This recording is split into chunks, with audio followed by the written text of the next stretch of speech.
What is it? Celebrating successes. Celebrating successes. Yeah, we could do. Should we do that? It might be a bit of a nice one as well, rather than it always being like... With failures. Our last topic. Yeah. Yeah, that actually worked, because the last one was failures, how you deal with them. This time it's how you deal with success. Alright, why don't you start this time? So rather than me kicking off, celebrating successes. So talk to me about a moment of success in the life of JB. And when you thought this is success and what you did. That's a tough gig, isn't it? This is success, because I know you like to preach about this quite a lot, but you know, if you never call yourself successful, you keep growing because you're always striving for more. Which I love. I love that idea. But I don't, not in my career, I don't feel like I've gotten to the point where I could say, like, I think there have been things I have done that have been successful. I think it becomes more transactional type stuff. Like you passed your theory test the other week, or do you know? Yeah. I think it's and that more was a success. Yeah. That's more final, isn't it? Yeah. That's exactly, more kind of set. It's not like, oh, I passed part one of my theory test. Yeah. It's that is done. Check off the list. Done. And I mean, that's, dare I say, relatively minor. I mean, a lot of people pass their theory tests. It's one of them things, so it's not like a massive celebration. But you got hammered that night, right? I don't know if that was that night or if that was... but no, I didn't particularly celebrate that. It was just it was a really nice thing. Of course. Get it done. It's one of those things that you have to complete it. Like, you have to get it passed to be able to drive. So... Yeah. And it was like, just little things like, I don't think success has to be celebrated, but I think it's really important that it's recognised.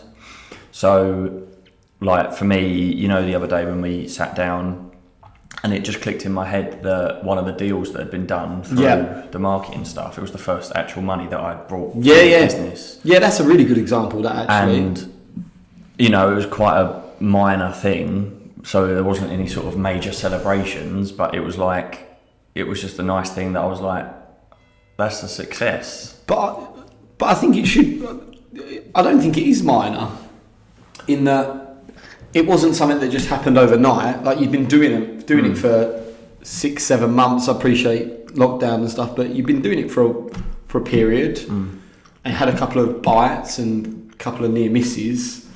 Then to get one over the line, I think that is success. But I think probably what you were alluding to earlier is that you build from that. Yeah, exactly. And you go again. And once it's like, you know, things like the website. I've been building this website for the last month or so. Once that is like, anyone Googles jdcapitalfinance.co.uk, was the website we've been working on. Yeah. Once someone Googles that and my creation is there, that will be successful to me, because that's like a big project that is done, rather than it being like just an ongoing project and you've had something nice come out of it. Yeah, that will be a nice success for me, and I'll be proud of that. And you should be. Any personal, just you and yourself kind of success stories? I haven't had any recently, because I haven't really been working on anything. Actually, I have, and one of them I did actually celebrate massively, because it was a massive deal to me. I don't know if you know what I'm going to say, but during my lockdown period, I was doing a lot of Twitch streaming. Twitch streaming? Playing FIFA on my live stream. So this is where I thought you was going to go with this. Yeah. So go on, yeah. So I have been doing this on and off for years, but I always, it's a bit of an excuse, but it makes some amount of sense. When I was younger, I never wanted to go full on at it, because all of the other creators in that live streaming thing were older. Yeah. And I feel like you have to have a level of maturity to have an audience watch you, if that makes sense. Yeah. So I didn't really want to go full on at it. Then I had this time when I was off and I'm like, I'm going to do something productive with it. So I'm now old enough to fit into this creator sphere. Yep. And I've got all the equipment I need. Why not go for it? Of course. So for it was probably about 2 months, I went really hard at it and I tried my absolute best. I was streaming FIFA, Call of Duty, all of these different games I enjoyed. Literally just sat there with my friends, enjoying playing games, listening to music, this sort of stuff. For about... So it was quite social to begin with then? Yeah, 6 to 8 hours a day, probably. Wow. Do you eat between that? Yeah. Can I have dinner? Yeah, no, I'd take 5-minute breaks every now and then, that sort of stuff. And so did you just leave the stream on? Yeah. You go missing for 5 minutes? Yeah, I had like around your mouth. I had like transitions set, so I'd click a button and it would fade to a different screen, which I'd made in Photoshop that was like, be right back, and I'd have like that sort of stuff on it. It looked really good. So then I'd run downstairs and grab some food. Could you stream one of these? Yeah, you can live stream podcasts. Could you do it to your audience that you had? Yeah, you're not playing a game, are you? But you can do it on Twitch, yeah. So you've got a Twitch profile where you just chose to play FIFA on that? Or does it have to be a gaming thing? No. So the Twitch catalogue, you can either search by user or by game. But one of the games is called Just Chatting. Oh, okay. So people literally just sit on there and chat with their audience. Do you think we should do that? We could do. I don't see any reason why not. You have to have relatively good internet, so you might have to wait until we've got the more powerful internet put in. But and then you've also got your because your fans and your followers. I'm thinking. So sorry, yeah, I cut across you. So you started getting big into that. So 6 8 hours a day. Yeah, I was really going hard at it. And what was the purpose? I loved it. There wasn't any purpose apart from the fact that I was just really enjoying playing games, building some sort of community, which is the end goal. Yeah. And after a month, maybe, I realised this could actually have some sort of success in it, some sort of goal that I could achieve. So on your Twitch profile, there's a section that says there's like goals listed for you and they update themselves. Yeah. So there's like a progress bar. And the first goals were path to affiliate. So there's an affiliate program to become an affiliate of Twitch. And for that to happen, you have to stream for 40 hours in 1 month. Right. So that's about an hour a day. So I did that in about a week. You have to reach 50 followers, which I smashed out of the park. You had to have, this was the difficult one, you had to have an average of 3 viewers across that month. So that starts off quite difficult, but then once you build a bit more of a community, you get the same people coming in. Do you get people watch you for 6 hours? Yeah. Do you? Yeah, it's crazy. So what I did, and I looked at like, there's ways to play the game really, and if we ever do get round to like making that into anything more than just a bit of a hobby for me, I would 100%, if I ever was to mentor anyone into any sort of Twitch career, I would 100% say the first step you do is get your friends to watch you. Right. Because no one clicks on the people that have 0 viewers or 1 viewer. But if you have 3 or 4, then it goes up to 7, 8. It keeps building. And I would say, like when I used to do it, again, this is slightly cheating the system, but there's nothing that says you can't do it. Yeah. I used to have my 2 friends that I was playing with have it open in the background. Yeah. And I would have it on my phone. Oh, really? So that would be my 3 viewer average already. And then I've got other friends that would just watch me because they fancied it. Then I would have people that came into the stream every day. Really? And Well, that's a sense of achievement. It was and crazy. success because Yeah. you start with nothing with that, don't you? Yeah, and essentially, to come full circle back round to actually answer the question, the success was after 6 weeks or a month, I took about a week break because I was like, this isn't working. Yeah. I came back and my stats from that previous month had gone away. So I was back at 0. Oh, okay. But I still had the audience I had before. So rather than it being the start of the month, I was at 0, 0, 0, 0, 0, 1, 1, 1, 1, 1, and then it sort of grew a bit because I started playing this game. Yeah. Now I had this audience of 5, 6, 7 people. Right. That I streamed once, and I'd already had that amount of hours in that month, but I'd had more successful hours in the month. Go on. Yeah. And I streamed one day, and that one day I had like a 5, 6 viewer average. Oh, really? And I got an email later that day that went, congratulations, you're part of our affiliate program. And it was the most insane feeling because it wasn't like here's a test, if you pass it, you pass it. It was you have to build a community, you have to work really hard to get this. And I got it over the line, and I remember the way I celebrated was that I had an affiliate party. So I planned it a week in advance, and I told everyone that was in my stream quite a lot that we were doing it on Friday night. Yeah. Make sure you're there, whatever. And I set up one of them spin wheels that you put on the internet. So for every follower, donation, subscriber, everything, I would spin the wheel. And on that wheel was literally like sip a beer, half a beer, full beer, shot, like all of these sort of things. Purely alcohol related. Discard packs on FIFA, like really? all pretty bad things that could be funny. And it was incredible. Wicked. And then in that month, I actually earned money from playing games on a live stream. It was incredible, and I was really proud of that. But then coming back to work, time-wise and stuff, it's like I dropped off, and I'm trying to get back into it now. And funnily enough, I've started up again, and some of the people that were there during lockdown have already come back and been like, oh my God, we thought you died. Oh. So, that's good. So what do? You just go on to, what's it called, Twitch? Twitch, yeah. And you just like a search engine to say, right, I want to look for someone. It's like, how do people find you? It looks like YouTube. Oh, right, okay. Like, it's that sort of style. So you go on YouTube, you've got a search bar, you've got all thumbnails of YouTube videos. Yeah.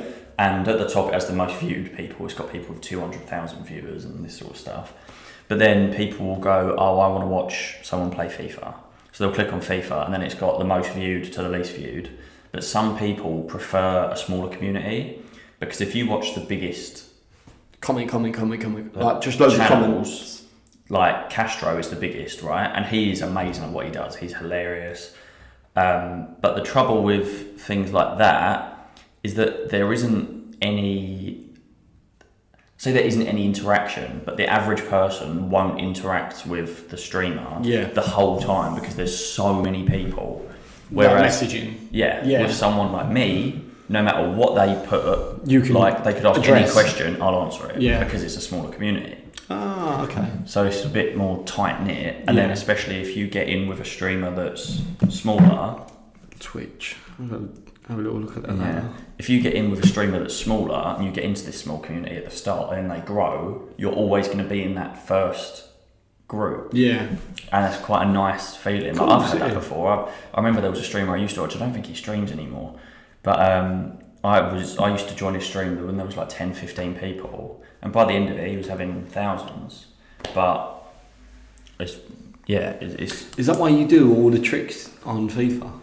To make it entertaining. Look fancy. Yeah. I've scored some crazy goals on stream because I try more. Yeah. Like when I know there's people watching, I'm like, I've got an audience. I've got to make sure. Yeah. So we're talking about me for a long while. Obviously, I know you don't, as you've said in previous podcasts, count yourself as successful, but you must have had. Well, I know for a fact you've had plenty of successes in your career. Are there any standout ones that you'd like to share? I've been trying to think whilst you've been talking about yours. Again, I don't really class them as success because it's nothing compared to kind of what we want to do or where you want to get to. Of course. So I guess people might say that, you know, starting up your own company, and that was probably, I mean, that in itself was success day one. Going off on your own. Yeah, being brave and saying, right, this is what I'm going to do. I'm going to give this a go, and then figuring it out. And it is just figuring it out. There's no right or wrong way necessarily of doing it. So I think starting up and being there 6 months, I'll never forget a guy said to me, that's something very similar to what we do, or what that business does. And he says to me, how long have you been trading for now? I'll never forget it. How long have you been trading for now? 6, 9 months? Is that 9 months? Oh, he said, you're fine. I was like, sorry. He said, no, you're fine. If you've done 9 months and you're still here, you're fine. He said, you'll be all right. And now I tell people that, because I do actually feel that once you've done the first slog, like if you get through the first 6 to 9 months when it is that's got to be the hardest bit. Yeah. It's just getting awful. your name out there, growing the business. Yeah, you're no one. So if you can get through that bit, but then it's like I say, you could argue, right, well, that was success to get to that bit. But then the next bit after that, the next big thing within the business was probably hiring someone, and that's difficult because it's just you and one other. So they've got to really understand what your ambition is, where they fit as part of that. So that's difficult. And then having someone else that you're responsible for rather than just yourself. But then, as I say, then you try and push on again to where we are now. So moving office. Well, this is what I was going to say. This has got to be, especially if you compare the first office to the second office to the third office. Yeah. The fact that you started in your sister's office. Yeah. And now, tiny little office somewhere. Yeah. Basically just renting a desk. Yeah. Right? And now we've got more space than we can fill. So it's and again, you could amazing. look at that and say that's successful, like that's success. But then if it falls over tomorrow, then it's not. So I always think that, as what I was saying earlier, I think success is more the transactional stuff. Yeah. I had a test and I passed, or every deal that's put through. Yeah. That's You know, success is when you get a deal closed, maybe, or you know. And in terms of celebrating that, again, when I first started, I'd be so happy. But then your expectations change, and maybe a deal back then needs to be 7 deals now. Of course it does. But you should always celebrate your wins and your victories. But then it's gone.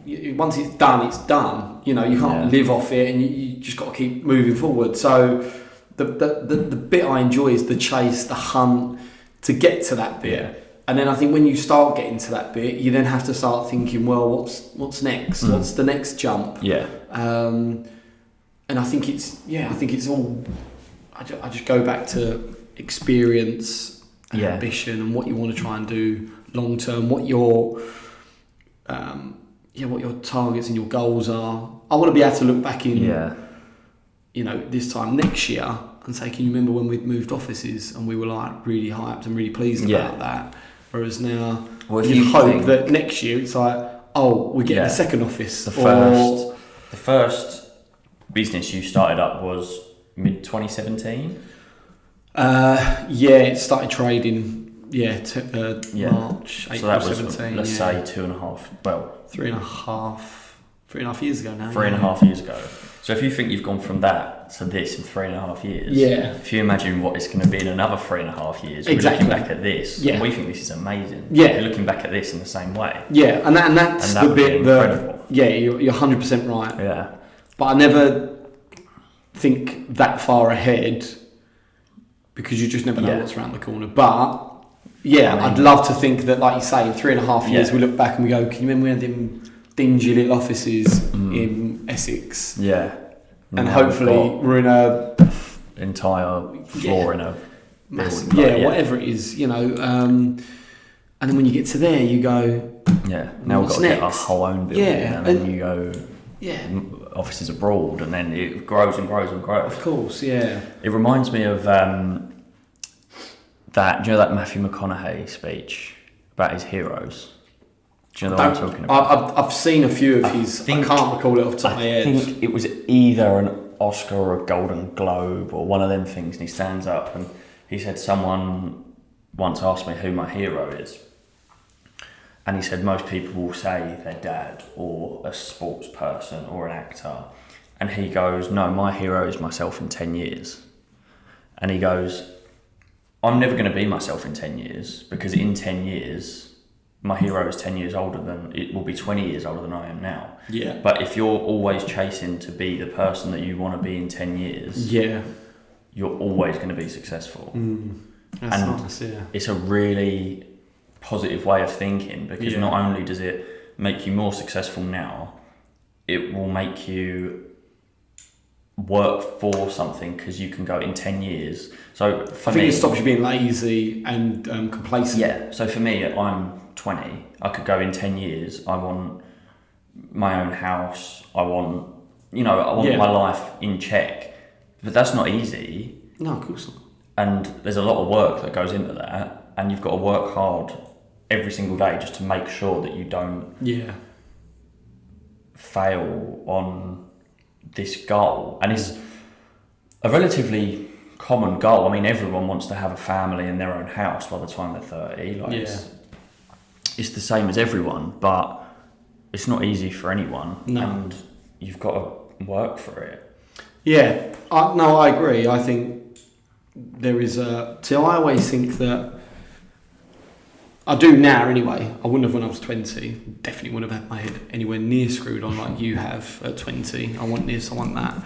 It was almost just a bit like, I get paid, you spend your money, you do it next month. Like, not sure what I want to do, which again, there's nothing wrong with that. I think you fall into whatever you end up doing anyway. But yeah, I think just going back to the topic of success, celebrating success, we'll do a deal. Yeah. We'll all, we'll have a deal song. We'll all make a bit of a moment of it for 5-10 minutes. Christ, busy a day. Yeah. Make a thing of it for 5-10 minutes, great, and then it's done, and it's what's next. Yeah.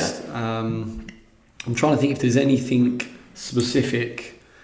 I think occasionally, I do sometimes, if I'm driving into work and that, I do sometimes think, wow, this is great. Yeah. That I'm going in, doing something I love. Yeah. Got like good team around us, things like that. And again, think to where I was 3.5 years ago. Yeah. But you forget. Yeah, you get lost in it. You forget how tough it was back then. Yeah. But then, was it really tough? Define tough again. Wasn't like I was doing it with. Was it more tough back then? Like, was it harder to start up and get to here than it's going to be from getting to here to being a worldwide company? Yeah, well, that's it exactly. Who knows? Don't know. I think. I just don't like. So I said it earlier. It was tough, and it probably was tough. But I don't like using that sort of vocab because I think it's giving yourself an excuse of. Yeah, but the other thing though is it does have a good sense in it, because you can go. Because if it was tough, you go, it was tough, and I did it. Yeah. And that's really important to be able to be proud of. Yeah. Pushing through that hard bit. But like you say, to go from... I try not to think too far ahead, because I think there's a danger of being overwhelmed with, Christ, how on earth do you get from that to that?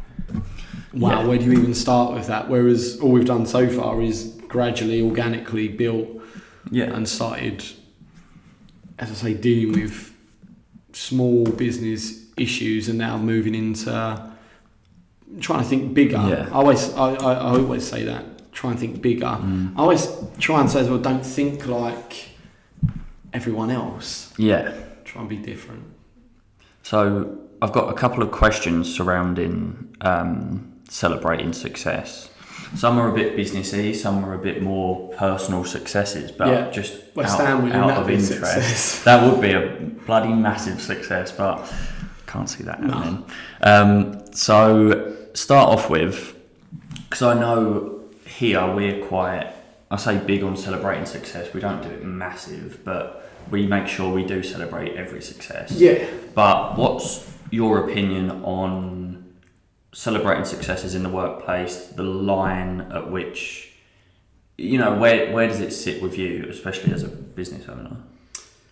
So celebrating your wins. Yeah, but as in for the team, for yourself, everyone as a business celebrating the success. I think it's hugely important for morale. Yeah, I agree. I think it's absolutely imperative that you try and include a real team ethos around that, because you doing a really good job should be celebrated. Yeah.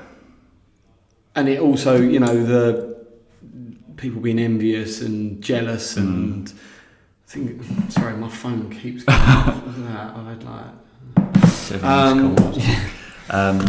sorry. Yeah. I think it's very important to celebrate them. I think and again, it is a balance, because you have the wins. Yeah. And they're great, but you need to sustain them and they need to be consistent. Yeah. And I don't think you want to get into a point where, we did a deal or we closed on something and great, but whatever. Yeah. But I think people need to understand that you do need to go again. And it's a question actually, because as you was asking, I'm almost thinking, will there ever be a time when I go, right, office shut, we are going out and we're going to go here, there, or we're going to really enjoy whatever it is that we did or that the success was. Yeah. Obviously, we want to have incentives around trips abroad and things like that to, again, zone in on them wins. But then they mean nothing if you don't sustain them and then you go again. But I don't think it should just be pushed under the rug. No, but as you say, things like incentive trips and stuff, as much as they do celebrate the success, I feel like, obviously we haven't done it in practice. Yeah. But I feel like they would also drive the success, because if you're setting people's targets and going, if you don't hit it, you don't go. Yeah. People are going to work not only for themselves, not only for the business, but for that. Yeah. Treat, essentially, something that they're being. That's it. I mean, I always say you spend all your time at work. Mm. You spend more time here probably than you do anywhere else in reality. So one, you need to all get on. Two, you need to be able to, as I say, celebrate the wins. You can't treat it as a Monday to Friday, 9 till 5. Yeah. Oh, I hate it. So I think you, and that's going back to it was slightly off topic, but trusting everyone. We still on? Yeah. Yeah, trusting everyone, having that level of loyalty. All being in it together, all in the trenches or whatever you want to call it. So I think because you spend so much time at work, you have to enjoy it. Yeah. And we want to be different from everyone else, so we want to be able to do things with staff and set targets. Yeah. That, like you say, make you want to come and perform better. It is interesting in the way that, as you say, enjoying work. The way that the modern workplace is somewhat changing, because it's things like, I don't know what work was like 20 years ago, but I presume it wasn't, our office where we keep our lunch on a Friday has got a crate of beers in it for when we finish up, we can be like, we've had a really good week, everyone enjoy a drink and then have a good weekend. Yeah, of course. Instead, I presume back in the day it was, as you say, more of the 9 to 5, 9 till 5:30. Everyone's like. But I think it still goes on that. But again, definitely. I think it comes from the top on. What does the business? Where does it want to get to? Yeah. What does it want to? You can probably. I mean, we could work very different, and we could just make sure we're 9 till 5:30. There's no kind of, pool tables, Yeah. PlayStations, breakout areas, music Yeah. playing, and you just strip it all back. I've worked places before, you don't have any of that, Yeah. and you just work. But I think you lose good people if you don't. It's very different from what it used to be, probably. Yeah. But again, there's no right or wrong way of doing it. But I want to enjoy it as well. So that's the beauty of being able to do it yourself. Is that you do it how you want. At the end of the day, there's no written law of how a workplace has to go. Not at all. The business on a really simple scale is, if it makes money, it's successful. No matter how it might be very, very minor. Yeah, as long as it's making money. If it makes profit, it is successful. It doesn't matter how you do it. Like, take a Twitch stream, for example. That's not work, is it really? But technically, it's a successful business. All I'm doing is playing FIFA all day. Yeah, but then you're playing FIFA exactly for 6 hours. Yes, it doesn't necessarily matter how it's done, whether it's everyone has to come in a suit and you don't talk to each other, you just phone all day, or whether it's music blaring. I've often wondered if you said, right, do you know what, we're gonna change the hours completely, right? We're gonna do 10 till 4, but you're at it for 10 till 4 because you lose during the day. But do you know what I mean? Rather than the norm, which is it's 9 till 5:30 or 9 till 6 or 8:30 or whatever the working hours are. Trying to be completely, we were talking about getting desks, and we were genuinely thinking about getting a bunk bed with a desk underneath it, and antique beds that are splattered paint all over them and having all kinds of crazy wacky things. So you come into the office and you go, "What on earth have I just walked into? Why is he sleeping on a bed?" Yeah, it's like this ain't an office. This is like a I must have the wrong place. I think, why is that wrong? But then, I think, if you go we're not in a position as a business financially to be able to just go and spend that sort of money. But we will one day. I'd love to have that one day where you have some really off-the-wall ideas in the office. I've been to some offices, they've got the virtual golf. Yeah. I always said, that other office, that downstairs bit, get a 5-a-side goal. Yeah. And net it all round so you could just do crossbar challenge. Yeah. But one day, I really hope one day we can do stuff like that. It's something to aim for, isn't it? Of course. And it's difficult because the definition of success is a very... What is it? Broad... What is the definition? What, the official definition? Yeah, what's the official definition? Definition of... So I'm just going to... Success.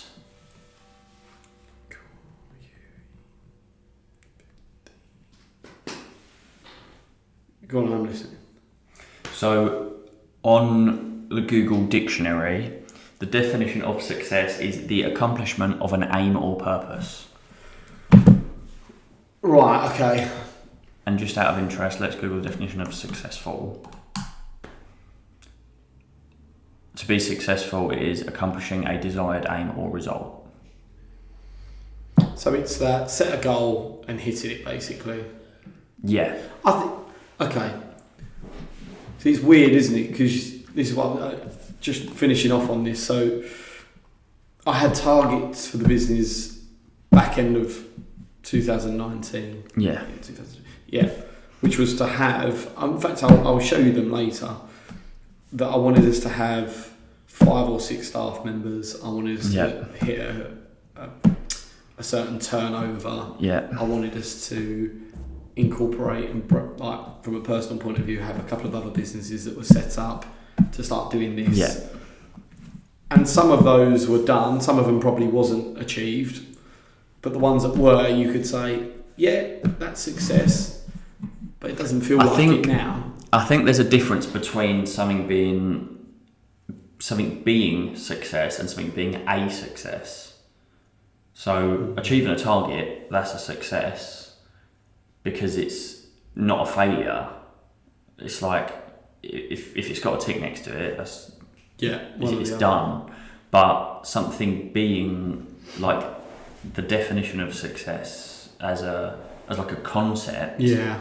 It's like, it's the same as a lot of most positive emotions and that sort of stuff they don't have definitions. Like take happiness, love. They don't have definitions because they're just like a feeling. Yeah. And success, I feel like, is one of them where until, say you become a self-made billionaire, do you think then you'll be successful?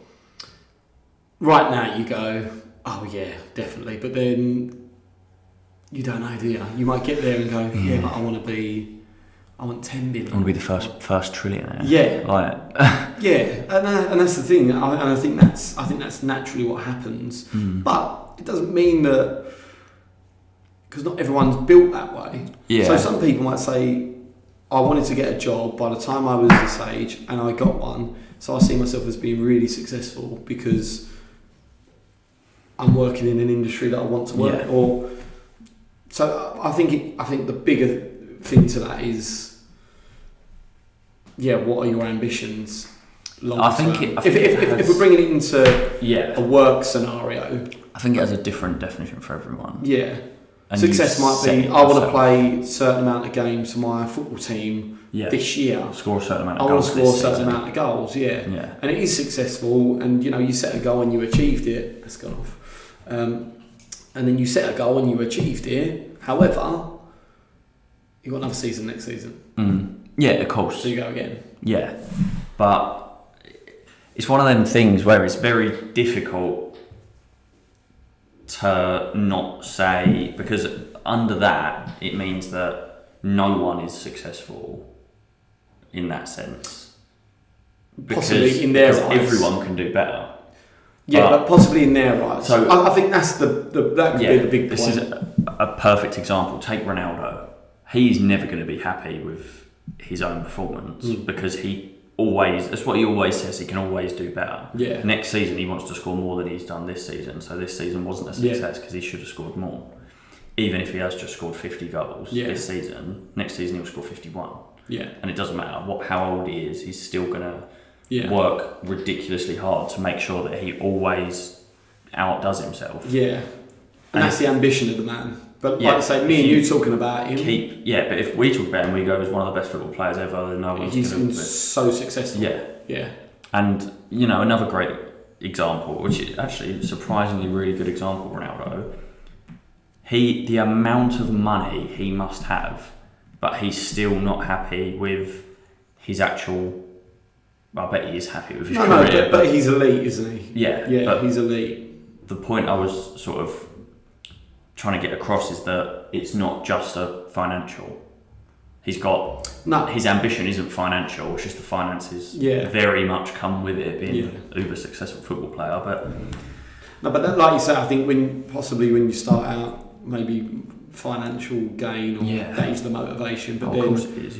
The more successful he becomes, the more successful he wants to then become. Yeah. Well, I mean, there's a reason that a lot of young football players make mistakes because they have so much money coming in that they've never had before, and they're like, "This is amazing." And I think that's the difference between good, average, potential, and successful. Is the players that we see all the time, don't we? Youngsters that get to like that 22-year-old age, made a load of money already, hyped up. You're brilliant. You're going to be the next whatever, and then their performances completely drop. Yeah.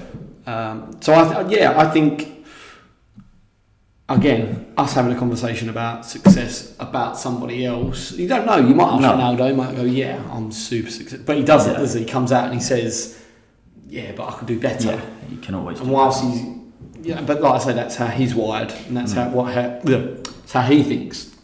For us, we're probably no different. But if people looking in at you, at me, at anybody else, they might say, "Do you know what? They've done really well. They're really successful." But again, go and ask the man. He might say, "This ain't touched the surface yet." Yeah. Cool. All right. I think we might be done on that. Anything else to add? It's a nice little wrap up. There was a few other sort of minor questions. I feel like we've covered everything. That was a really nice conversation, actually. That, covering. You didn't have any of your triple Belgians. I had one cookie right off the start. Your phone is. I know, Monday. I don't know why it's going off so much. Okay, so we'll leave that there for today. Yeah, lovely. And how many more topics you got on there, by the way? I have got another 12, 13-ish. Is there one standout without you telling me what it is that you're really excited to talk about? There's a few. Is there? Yeah. Cool. All right. Yeah, we'll get a few more recorded. Hopefully get a few more out this week. Cool. We'll leave it there. Lovely. Cheers, mate. Sweet.